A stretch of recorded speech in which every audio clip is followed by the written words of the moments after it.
Boa noite, pessoal, tudo bem? Nós estamos aqui para fazer uma proposta para vocês agora.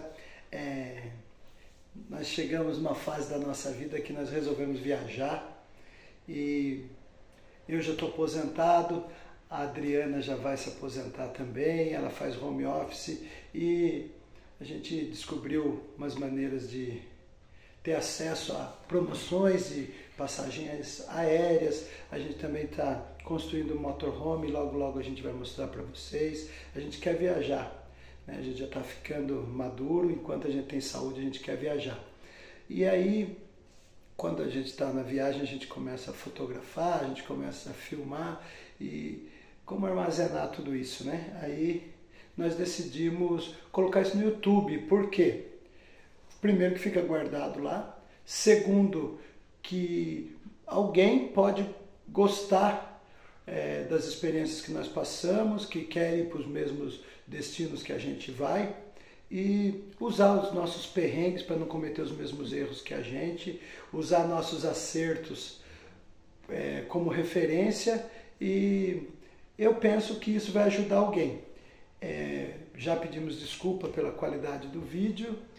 Pessoal, tô aprendendo, a gente tá aprendendo aqui, acabei de descobrir, inclusive, que o vídeo tem que ser gravado com o celular deitado, e a gente fez todos os vídeos com o celular em pé, então esse primeiro vídeo é muito amador, mas a gente aceita sugestões e dicas daquilo que a gente pode melhorar, e também que vocês possam aproveitar o conteúdo, aprendendo com os perrengues e curtindo o que deu certo, tá bom? Nós contamos com você. Pessoal, já vai ter um vídeo subindo aí, sobre a nossa viagem para Minas e para o Espírito Santo. Nós fomos andar de trem e, de novo, desculpa pela qualidade, mas a gente promete melhorar. E comenta aí sobre equipamentos, sobre como fazer melhor, porque a gente não sabe nada de nada ainda, a gente só quer viajar pelo mundão. Sim. Tá bom, gente? Deus abençoe a todos. Sim, essa viagem que a gente vai colocar agora foi a primeira etapa de uma grande viagem que a gente fez, né, de 4 dias. Nós saímos de São Paulo, fomos até o Espírito Santo, sendo que a primeira fase foi daqui a Belo Horizonte, e de Belo Horizonte nós pegamos um trem, que era o nosso sonho conhecer essa viagem de trem da Vale, de Belo Horizonte até Vitória. Então, assim, essa é a primeira parte, vão ter outros vídeos com o restante da viagem, mas para não ficar muito cansativo, muito longo, a gente resolveu quebrar esses vídeos em vários vídeos menores. Tá bom, pessoal? Eu sou a Adriana. Eu sou o Carlos. Prazer em conhecer. Até mais. Tudo começou com a nossa chegada no aeroporto de Guarulhos, às 10h05, mais ou menos. Nós chegamos com 2 horas de antecedência. Estávamos bem preocupados com o nosso check-in, porém eu acabei descobrindo ali no balcão da Latam que o nosso check-in já havia sido feito automaticamente. A Latam está fazendo esse procedimento para voos nacionais. Então, meu cartão de embarque e o cartão de embarque do meu esposo já tinham sido emitidos e a gente só precisou mesmo seguir para a área de embarque. Enquanto esperávamos o tempo de passar pelo portão de embarque, ficamos ali pelo aeroporto dando uma voltinha. Você conhece o aeroporto de Guarulhos? Qual é a sua impressão? Nós tivemos uma ótima impressão. Deixa nos comentários aqui pra gente saber o que você achou desse aeroporto. Bem movimentado, né? Passando ali pelo portão de embarque, passamos pela área de raio-x.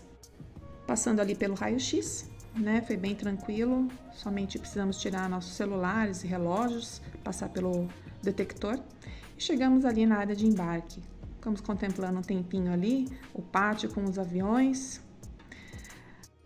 Chegamos no nosso portão de embarque, portão 213, onde o voo saía para Belo Horizonte, aeroporto de Confins. Entramos no avião, nosso grupo foi o último a entrar no avião, então o compartimento de bagagem de mão estava lotado. A nossa sorte é que a gente colocou todos os nossos itens numa única mochila, né, um para cada, e foi como um item pessoal, né, a nossa mochila. Então ela foi embaixo do banco da frente e se a gente tivesse levado bagagem de mão, a gente teria que ter despachado. Então essa fica a dica, né? Se for uma viagem para um lugar que você não precisa levar tanta roupa, um lugar mais quente, que você leve peças pequenas, fica a dica de colocar tudo numa única mochila e fazer o seu item pessoal. Assim você pode levar com você na cabine. Pelo que eu entendi, essa bagagem de mão despachada ali por excesso de bagagem na cabine, ela não tem custo, mas eu não tenho certeza disso. Eu não sei se você teve essa experiência, me conta aqui nos comentários como foi, se você precisou pagar pelo despacho dessa bagagem ou se foi por conta da companhia, né, devido à superlotação ali do compartimento de bagagem. Essa viagem de São Paulo a Confins ficou para nós por R$ 532 para 2 pessoas, o que a gente considerou um voo bem barato. Nós usamos um sistema de busca de passagens que, se você quiser saber qual foi, deixa aqui nos comentários que a gente te mostra. Eu passo para você o link, eu passo para você qual a sistemática de busca, e a gente considerou um valor bem acessível, né? Uma data que casou com as nossas férias, então assim, foi muito perfeito. O planejamento da nossa viagem foi para que ela fosse econômica e a gente não dependesse de carro. Nessa viagem, especificamente, nós fomos de carona, né? O pessoal que nos levou até o aeroporto, de Bragança ao aeroporto, mas nós descobrimos, um pouquinho antes da viagem, só que não deu tempo de planejar, que existe um trem que sai do terminal rodoviário Tietê até o aeroporto de Guarulhos, que custa em torno de R$ 5,00, R$ 5,30. Em 1 hora você faz o trajeto do Tietê até Guarulhos, e isso é ótimo. Então, na nossa próxima viagem a gente vai usar esse recurso, e aí a gente volta para contar para vocês como foi. Nossa ideia é trazer para vocês ideias de viagens que possam ser feitas com mais economia e possam ser feitas para qualquer pessoa, né? Que você não dependa de carro, que você não dependa de um transporte que você não tem, né? No momento ali, eu vou viajar aquele lugar, preciso alugar carro. Não, vamos tentar fazer roteiros onde a gente consiga fazer a maior parte do trajeto de forma econômica e prazerosa, conhecendo, explorando e trazendo para vocês esses roteiros como dica de viagem. Se você quer saber mais, está gostando do que está vendo, você acha que nós podemos melhorar em alguma coisa, deixa pra gente nos comentários. A sua avaliação sempre é bem-vinda, nós achamos que isso é muito válido. Nós pousamos em Confins por volta de 1h30, mais ou menos. Foi um voo bem agradável. Desembarcamos e conhecemos rapidamente ali a parte de desembarque do aeroporto de Confins. Nós não conhecemos mais profundamente. Se você conhece, nos conte aqui qual é a sua impressão nos comentários. Do aeroporto de Confins para Belo Horizonte, nós fomos de ônibus, tá? Existem vários ônibus saindo da estação ali pertinho do aeroporto. Nós pegamos esse ônibus de linha aqui, bem confortável, pagamos R$ 20,90. Desembarcamos na rodoviária de Belo Horizonte 1h10 depois. E nós tivemos a tarde livre, ficamos hospedados num apartamento no centro de BH, bem em frente à estação de trem, e aproveitamos nossa tarde para conhecer um pouquinho do centro, da história, da gastronomia, o pão de queijo que não pode faltar. Fomos até o mercado municipal, que é bem conhecido, é bem famoso. E o mercado municipal nos surpreendeu positivamente com muitos produtos regionais, muito produto da roça, muito queijo, doce, artesanato, e o atendimento mineiro, né, que não deixa a desejar, é maravilhoso. Essa loja à esquerda é uma loja de lembranças de Minas, e me chamou a atenção essa sacola com os xingamentos mineiros. Muito bonitinho, muito legal, a gente deu muita risada. O mercado municipal é bem aconchegante, os bares e lanchonetes fecham relativamente cedo, por volta das 7, 7h30, então a gente teve um tempinho para curtir ali o espaço. Olha essa loja de discos de vinil, aí à direita, bem interessante. E foi assim a nossa noite, antes da gente retornar para o nosso apartamento. Se você quiser saber informações sobre o nosso apartamento, onde nós ficamos ali em BH, deixa aqui nos comentários que eu te passo o link indicando. Foi uma localização muito privilegiada, um apartamento aconchegante, limpinho e muito bem organizado. Fomos bem recebidos, foi uma estadia muito agradável. E me conta aqui, você conhece o Mercado Municipal de BH? O que você indica ali como passeio, se você é da cidade, algum outro lugar pelo centro onde as pessoas possam conhecer. Nós conhecemos pelo pouco tempo que tínhamos o Mercado Municipal e o centro de BH à noite. Nós fomos ali conhecer uns barzinhos, ficamos um tempo por ali até dar o nosso horário de dormir, que a gente tinha que acordar muito cedo no dia seguinte para poder pegar o trem, seguindo nossa aventura de ir para Vitória. Chegamos na estação às 6 da manhã e já havia uma fila enorme para embarcar. Aqui à esquerda você vai ver a fila preferencial. Essa é a fila comum onde nós ficamos para o embarque. Apresentamos ali nosso documento pessoal e a nossa passagem. Nossa passagem foi de classe econômica, nós pagamos R$ 81 por pessoa. Se você quiser viajar de classe executiva, precisa fazer uma reserva com antecedência de pelo menos 30 dias. É muito concorrida a passagem nessa classe executiva. Ela tem um pouco mais de conforto que a econômica e então precisa ser feita uma reserva com mais antecedência, porque são poucas vagas.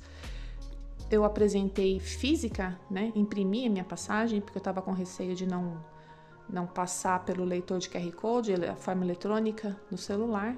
Mas foi bem tranquilo e vi muita gente ali passando o celular com voucher de forma eletrônica e o leitor de QR Code fez a leitura tranquilamente e conseguiu liberar o pessoal tranquilamente. Então você não precisa imprimir sua passagem se você não quiser. Aí adentramos a área do trem, um trem muito grande.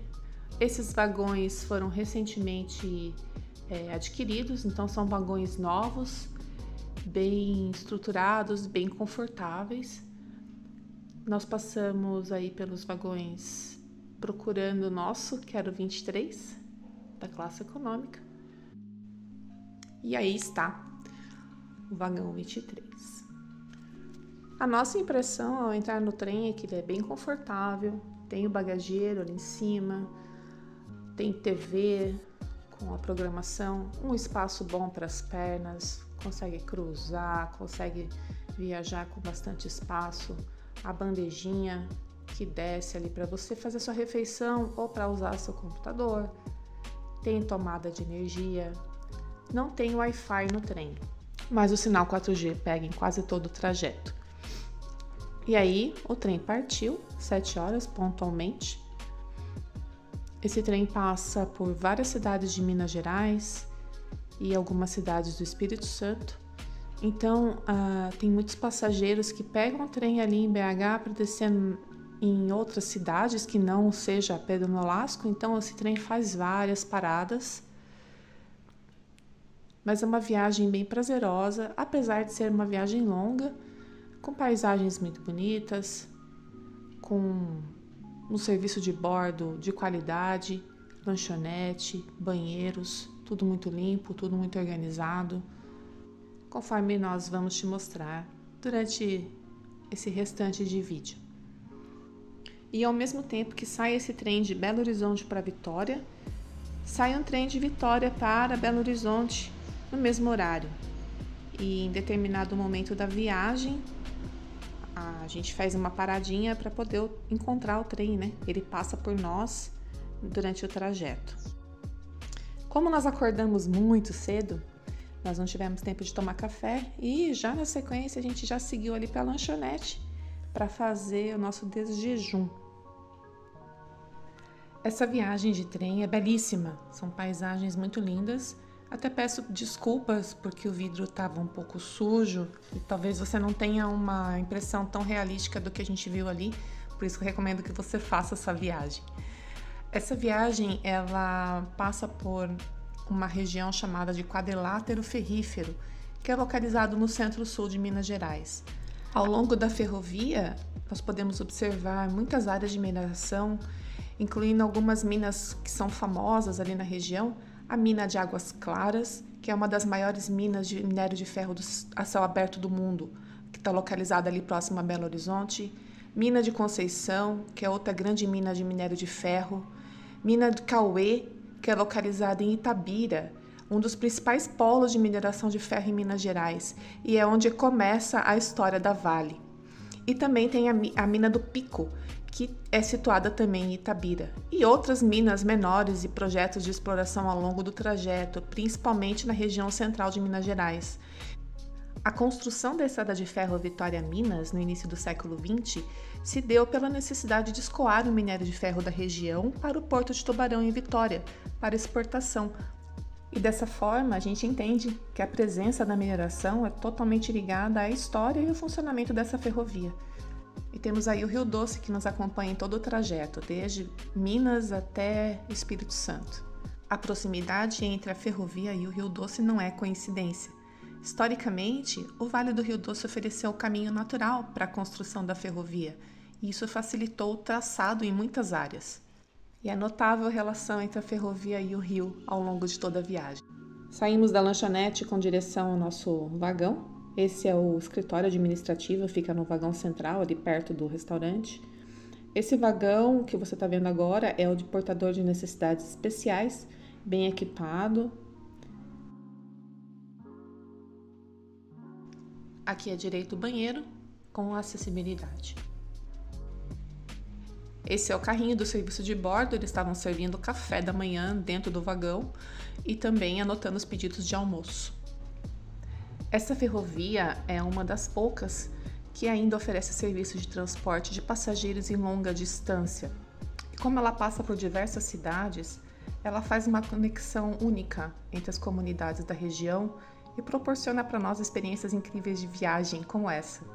A ferrovia e a mineração trouxeram mudanças significativas para as comunidades aqui da região e geram empregos, desenvolvimento, mas também geram impactos, desafios ambientais. Nós vemos aí ao longo da viagem muitas pilhas de minério, as cicatrizes que ficam na natureza por conta da exploração. Nós tivemos ali o caso de Mariana, que fica na região também do quadrilátero, que afetou diretamente o Rio Doce, como nós vimos por muito tempo nos jornais. Mudando um pouquinho de assunto, queria mostrar para vocês o vagão da classe executiva, as diferenças da classe executiva para a econômica. E a gente já vê logo de cara que as poltronas são bem mais confortáveis, mais espaçosas, tem suporte para os pés. Do lado esquerdo ficam duas fileiras de cadeira e do lado direito somente uma. Então, assim, é visível que o conforto aqui dessa ala executiva é muito maior do que o da econômica, mas o da econômica não deixa nada a desejar. E aí, mais um pouquinho do encontro ferrovia e rio, que tem um simbolismo muito relevante para a região e forma uma paisagem única. Seguimos para a lanchonete na hora do almoço e almoçamos esse lanchão maravilhoso. Foi um X-bacon, salada, caprichado. E depois eu vim aqui mostrar para vocês como é o banheiro do trem. Muito espaçoso, muito limpo, muito organizado. Sempre tem um funcionário limpando.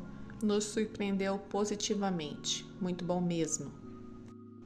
Seguimos contemplando o Rio Doce. O Rio Doce é um dos principais rios da região e o nome Rio Doce foi dado pelos primeiros exploradores portugueses que identificavam a sua água doce no mar antes mesmo de avistar a foz. Em alguns pontos, a ferrovia até cruza o rio por pontes, proporcionando vistas mais belas ainda. Por mais de um século, esses trilhos testemunharam a evolução do Brasil. Viram locomotivas a vapor darem lugar às máquinas modernas e acompanharam o crescimento das cidades e o crescimento da economia. Olhando para esses trilhos, eu penso em tudo que já viajou por esse caminho, desde o minério essencial aos passageiros, suas bagagens, seus sonhos, seu destino. E filosofando um pouco, eu penso que mais do que barras de aço, esses trilhos servem de laço para conectar BH à Vitória, o interior ao litoral, pessoas aos seus destinos. E em um mundo que busca alternativas de transporte eficientes, a ferrovia com certeza é a melhor opção, porque ela proporciona um impacto ambiental muito menor e transporte de grandes volumes. Quem dera nós voltássemos ao tempo e usássemos somente esse meio de transporte. O que você acha? Coloca aqui nos comentários para a gente saber a sua opinião. E no finalzinho da tarde já estávamos em terras capixabas. Já muda totalmente a paisagem, a geografia do lugar. E esse é um vídeo que eu faço questão de colocar aqui. Essa cidade chama-se Baixo Guandu, no Espírito Santo, é onde meu pai, minhas tias e minha avó passaram um tempo da vida ali, tentando uma vida melhor, saindo do interior de Minas Gerais, enquanto as minhas tias estudavam no colégio de freiras em Vila Velha. Estamos nós de novo na lanchonete, agora na hora da janta. Nós pedimos 2 omeletes maravilhosos, muito bons. E após 14 horas de viagem, chegamos em Pedro Nolasco, no Espírito Santo, e a nossa aventura de São Paulo a Vitória termina aqui. Então, pessoal, esse foi um pedaço da nossa viagem. A gente não vai fazer da viagem toda o vídeo, porque ia ficar muito cansativo. Essa viagem nós saímos de São Paulo, fomos até BH. De BH, a nossa ideia era fazer, nós saímos de casa para fazer essa viagem de trem. E aí as considerações que nós fizemos no decorrer da viagem, que pode ajudar vocês ou não, né, amor? Sim. Vocês gostaram? Primeiro, vocês gostaram do vídeo? Contam pra gente aí o que vocês acharam e o que a gente pode melhorar, mais uma vez. Desculpa, nós nunca fizemos isso. Sim. Mas quais foram as nossas dificuldades? Primeiro, como a gente mora em Bragança Paulista, para a gente chegar até o aeroporto. Então, conversando, a gente foi saber se valia a pena pagar um Uber, se valia a pena a gente pagar um estacionamento lá, a gente ia ficar uma semana fora e depois voltar. E um amigo falou uma coisa importante, que vale a pena ressaltar aqui. Se você está com seu carro nunca deu problema, mas naquele dia ele resolve dar um problema, naquele dia você se envolve num acidente bobo de trânsito aí, você é obrigado, você está preso ao seu carro. Você é obrigado a ficar com ele ali, você não pode abandonar ele na estrada, você não pode abandonar ele no local do acidente. Então, nós chegamos à conclusão que é muito melhor uma carona de um familiar, alguma coisa, ou pegar um Uber, que não é tão caro assim, vale a pena, você vai ficar tranquilo que você vai chegar no horário no aeroporto, porque se o Uber furar um pneu e der problema, se envolver no acidente, você pega um outro Uber, você não está vinculado ao carro, você pode seguir sua viagem. É uma coisa que a gente costuma fazer nas nossas viagens e eu acho muito interessante. Segunda coisa, eu tenho rinite, vocês estão vendo? E todo lugar que você vai hoje em dia, ar-condicionado no aeroporto, no avião, no trem, e são muitas horas. O que eu costumo fazer, vocês viram que eu estou no vídeo, a maior parte do tempo eu estou de boné, e quando eu não estava filmando, é claro, eu estava com máscara, essa máscara que a gente usou muito na Covid, eu molho ela, coloco no rosto e passo um tempo umidificando meu próprio ar ali. E ajuda bastante. Mesmo assim a gente ficou resfriado, a sinusite ataca, a rinite ataca. Eu não sei se vocês têm esse problema. Quem tem esse problema, vale a pena. Eu levei até na mochila lá uma touca, porque eu achava que no avião ia estar muito mais frio, mas não estava. O boné segurou bem.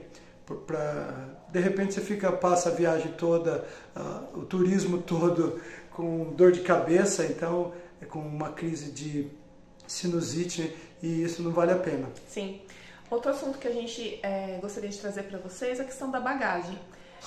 Como eu disse ali no vídeo, né, na hora que a gente estava embarcando, a gente fez uma bagagem bem pequena, uma mochila para mim, uma mochila para o Carlinhos, e a gente colocou só nossa pouca roupa mesmo, porque a gente ia ficar num Airbnb, então a gente podia lavar essa roupa e secar pra gente usar de novo. Então a gente optou por levar pouca bagagem, além do que coisas que a gente poderia comprar lá né? Para não ter que ficar levando daqui e onerando nossa bagagem e evitar de pagar uma taxa de despacho de bagagem por excesso de peso ou de volume. Então, uma coisa que a gente notou no aeroporto é que entra uma quantidade de passageiros, aí tem a bagagem de mão e a bagagem pessoal. Então, na verdade, você pode ir com 2 malas. Porém, o compartimento ele enche rápido. E o restante do pessoal vai ter que colocar essa mala como se fosse despachada. Sem ônus, tudo bem, mas é um enchimento a mais que você vai ter ali. Então, uma coisa que a gente leva muito a sério se a gente vai indo passear numa cultura diferente da gente, é evidente que a gente vai comer um prato típico lá, por exemplo. E também, se precisar de alguma coisa específica para vestir lá, é mais fácil comprar lá do que você levar um monte de roupa, um monte de sapato que você não vai usar. A minha mochila daria para fazer uma sacolinha de supermercado, e tem coisa que volta sem ter usado. Então, se a gente for minimalista mesmo, vai dar menos problema para a gente. Enquanto menos bagagem levar, melhor. É mais difícil para as mulheres, né, que gostam de levar muita coisa, mas para mim foi muito tranquilo isso. Na verdade, eu acabei usando o espaço da mochila dele para colocar algumas coisas minhas, porque sobrou espaço na mochila dele. Outro assunto que a gente gostaria de trazer para vocês é o horário de chegada na estação. Nós chegamos na estação às 6 da manhã. O nosso apartamento onde a gente ficava de frente para a estação. Era só atravessar a praça ali de BH e chegar na estação. Ficamos até sem tomar café, depois a gente foi tomar Exato. café dentro do ônibus, dentro do trem, até porque a gente queria conhecer o restaurante do trem mesmo. Sim. Mas não precisa, porque eles têm experiência lá, eles saem exatamente no horário marcado. Porém, eles abrem os portões no horário que vai dar tempo para embarcar, sim. Se você não ficar esperando na fila lá fora, você vai ficar esperando lá dentro do trem. Mas vai dar tempo, não precisa chegar lá. Nós chegamos lá às 6 da manhã e já a fila estava enorme. Esse pessoal estava lá com a família, um monte de bagagem. Não precisa tudo isso. Pode, se você estiver atrasado para chegar lá, não precisa ficar desesperado, porque o trem vai sair às 7 da manhã em ponto. Mas não quer dizer que você precisa chegar lá às 5 da manhã, que é besteira. Ficar 2 horas em pé na fila à toa. Sobre a classe executiva do trem, nós comentamos ali, até coloquei um pouquinho da classe executiva para vocês verem. Não há diferença muito grande de preço da classe econômica para a classe executiva. Se eu não me engano, em torno de R$100, um pouquinho mais que R$100, o valor da passagem da classe executiva. Então a classe econômica foi 81, mas é bem confortável, né? A gente conseguiu viajar tranquilo. O tempo todo muito bem, muito confortável. Mas, se for fazer essa viagem o tempo todo, como nós fizemos da estação inicial até a estação final, compensa aí na executiva, porque a diferença é muito pouca e o fluxo de pessoas também diminui, né? O corredor é mais largo, o carrinho com os alimentos vai passar, vai sobrar mais espaço e o valor é muito baixo. O que eu penso que pode fazer, uma outra coisa que eu faria na próxima viagem, eu fracionaria essa viagem. Por quê? Porque é muito lindo, cachoeira, ponte, a vegetação, a natureza é muito lindo. Só que acaba sendo 14 horas, no mínimo 13 horas e meia ali, a gente vai passar dentro do trem. Então chega um momento que é mais uma cachoeira, mais uma imagem do rio, mais uma floresta, mais uma ponte, mais um túnel, e acaba perdendo a graça. Não que deixe de ser lindo, mas é mais um. Você já se acostumou a ver aquilo. Então, se puder, né, amor? Na região ali tem várias cidades turísticas. Isso. Que dá para fazer passeios. Por exemplo, você pega o trem ali em BH, segue para uma cidade que tem alguns eventos ou uma cidade turística, você para ali naquele dia, curte aquela cidade, almoça ali, passa a tarde ali, dorme ali. Tem que planejar, claro. E no dia seguinte você pega o trem dali e segue a Se quiser viagem. ficar 2 dias ali, Exato. o nosso problema é que a gente já tinha feito a reserva no apartamento que a gente ia ficar. Então, se a gente parasse no meio do caminho, a gente ia perder o dia de uma diária que já estava paga lá no Espírito Santo. Mas dá para planejar, porque são 13 horas no mínimo. Sim, é cansativo, sim. Uma outra coisa para fazer uma viagem com familiares, idosos, para relembrar o tempo da linha férrea e tal, idoso não paga a passagem. Tem que entrar no site da Vale, fazer a reserva e o idoso não paga, tá bom? Então, procura no site da Vale lá. Eu vou deixar o site para vocês aqui na descrição do vídeo e vocês entrem lá para checar o que tem de documentos. Tem alguns documentos que precisam ser apresentados para conseguir essa gratuidade. Então você pode encontrar tudo isso dentro do site da Vale. Então pega o familiar, leva para passear de trem, vai até a cidade de Minas e volta. Pode ser de trecho em trecho, não precisa ir até Espírito Santo para fazer uma viagem mais tranquila para o idoso. Tem acessibilidade, tudo. Beleza, gente? Deus abençoe a todos. Obrigado. Pessoal, Deus abençoe vocês. Logo nós vamos colocar o restante agora o Espírito Santo. E lá Sim. teve uma festa, bem no dia que nós chegamos lá. Sim. Tem bastante coisa para mostrar. Sim. Tchau, tchau, gente. Fiquem com a gente, curta, compartilhe e dê pra gente o seu feedback. Obrigada, gente. Fiquem com Deus. Tchau, tchau.